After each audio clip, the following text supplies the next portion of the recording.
શિક્ષણ સમિતિની સામાન્ય સભામાં વિપક્ષ નેતા રાકેશ હિરપરાએ રજૂઆત કરી અને વિરોધ નોંધાવ્યો। અંદાજે 2 લાખ બાળકોના શિક્ષણની જવાબદારી જેમના માથે છે એવા શાસનાધિકારીની કાયમી નિમણૂક કરવામાં આવી। વિમલ દેસાઈને હટાવ્યા એ વાતને પણ 1 વર્ષ વીતી ગયું છે। અત્યારે 32 શાળાઓ એવી છે જેના બાળકો મકાનના અભાવે અન્ય શાળાના મકાનમાં અભ્યાસ કરે છે। આ 32 શાળાના બાળકોએ એમના મકાનો તાત્કાલિક બાંધી આપવામાં આવે।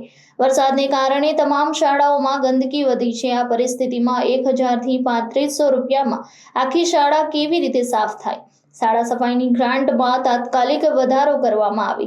શિક્ષણ મંત્રીના વિસ્તારમાં આવેલ ઉમરા શાળામાં વરસાદી પાણી ભરાય છે।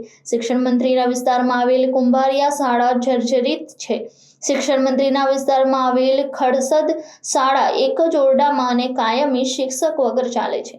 શિક્ષણ સમિતિના તમામ સામાન્ય સભાઓનું લાઈવ રેકોર્ડિંગ કરી પ્રજા સમક્ષ મૂકવામાં આવે તેવી માંગ કરવામાં આવી હતી। નમસ્કાર ને હું રાકેશ હિરપરા, નેતા વિપક્ષ, નગર પ્રાથમિક શિક્ષણ સમિતિ સુરત। આજરોજ નગર પ્રાથમિક શિક્ષણ સમિતિની સામાન્ય સભામાં સૌથી મોટો પ્રાણ પ્રશ્ન જે અમારા દ્વારા ઉઠાવવામાં આવ્યો એ છે સ્વચ્છતાનો અને વરસાદને કારણે જે બાળકોને તકલીફ પડે છે એનો।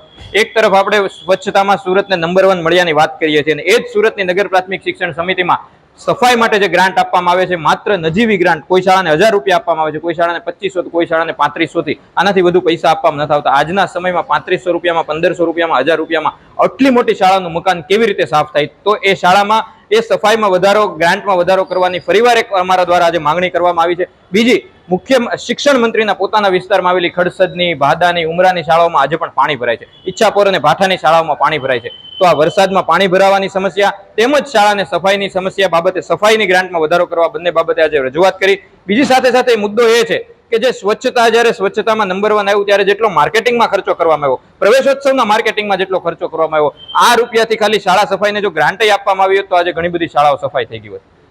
Reporter Arvind Rathod, Janadesh news, Surat.